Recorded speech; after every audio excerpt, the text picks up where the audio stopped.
In the late 20th century, Ghana's political landscape was the backdrop of a riveting saga.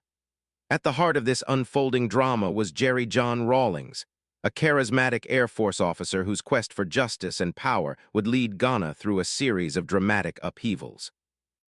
Indeed, Rawlings' story is both thrilling and controversial. His rise from the ranks of the Ghana Air Force to head of state was marked by secretive political movements and pivotal actions that forever changed the nation. Our narrative begins with the origins of the Free Africa Movement, or FAM. Formed by a group of young Ghanaian officers in the late 1960s and 70s, FAM was more than just a political group. It was a vision for a unified Africa, free from colonial legacies and under one federal government. True to their mission, these officers saw the military not merely as a job, but as a vehicle for continental change. However, their hopes laid heavily on finding the right leader, someone outside ethnic bounds but within national aspirations. This search led them to the enigmatic Jerry John Rawlings, a man whose mixed heritage and impassioned stance on corruption made him an ideal figure to unite disparate loyalties. Rawlings' entry into FAM was a turning point.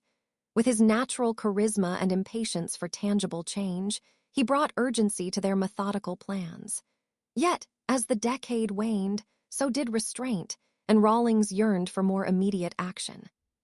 In 1979, dissatisfaction with Ghana's ruling regime hit a boiling point. Rawlings, having tried and failed a coup attempt, found himself in the unlikely position of gaining public sympathy, a transformative moment that paved the way for the June 4th uprising. Liberated by soldiers sympathetic to his cause, Rawlings became the emblem of a sweeping revolution. The Armed Forces Revolutionary Council, with Rawlings at the helm, sought to eradicate corruption, though not without grave consequences. The ensuing power struggle was a paradox of intentions. While espousing justice, the revolution slipped into a series of violent retributions, including extrajudicial killings, leaving indelible marks on Ghana's modern history. Despite the bloodshed, Rawlings' leadership journey was far from over. He briefly surrendered power, only to reclaim it through another coup in 1981. His long tenure thereafter saw a juxtaposition of rigid control and gradual reforms.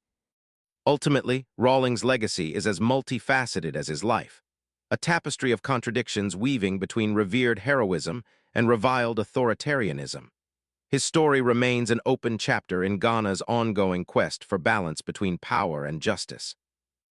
And so, Ghana's narrative continues to grapple with these themes, each generation interpreting these events anew.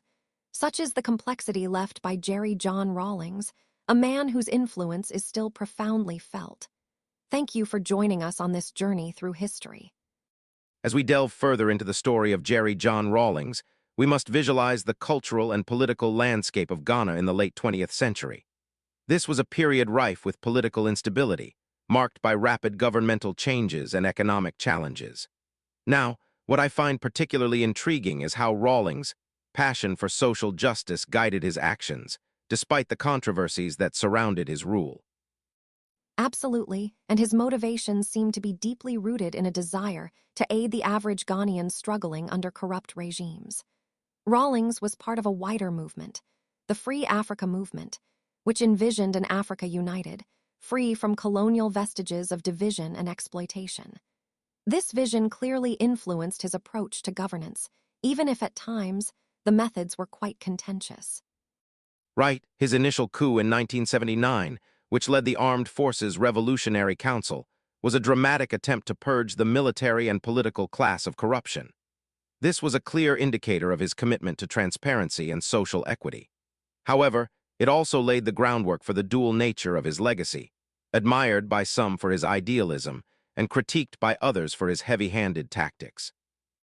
And this duality is central to understanding Rawlings. Many followed his ideals, believing in his promises of justice and socioeconomic reforms. Yet, others were wary, particularly of the court-martialing and execution of former leaders, which, although portrayed as necessary at the time, left lasting wounds in the Ghanaian psyche. Indeed, and following his transition from military leader to elected president, Rawlings showed a more nuanced political side. He rolled out economic reforms and opened avenues for democratic practices.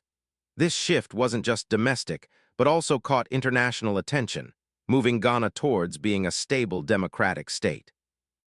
Yes, his tenure under the National Democratic Congress is particularly of note.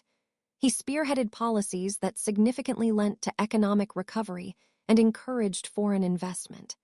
His leadership paved the way for Ghana to be regarded as a model of democracy in Africa, albeit not without its criticisms. And continuing with that thought, it's essential to highlight how Rawlings' narrative intertwines with Ghana's larger story. His legacy prompts questions about the balance between revolutionary ideals and pragmatic governance. While his methods were sometimes severe, his impact pushed Ghana towards a semblance of political and economic stability that few had achieved before him. That's a valid point, with lessons on leadership that resonate beyond Ghana's borders. Controversy aside, Rawlings remains a symbol, a reminder of a period in African history when the hope for autonomy and reform was palpable. So, even as we scrutinize the heavier aspects of his regime, it's vital to appreciate the broader canvas he painted on, one of bold dreams and profound determination.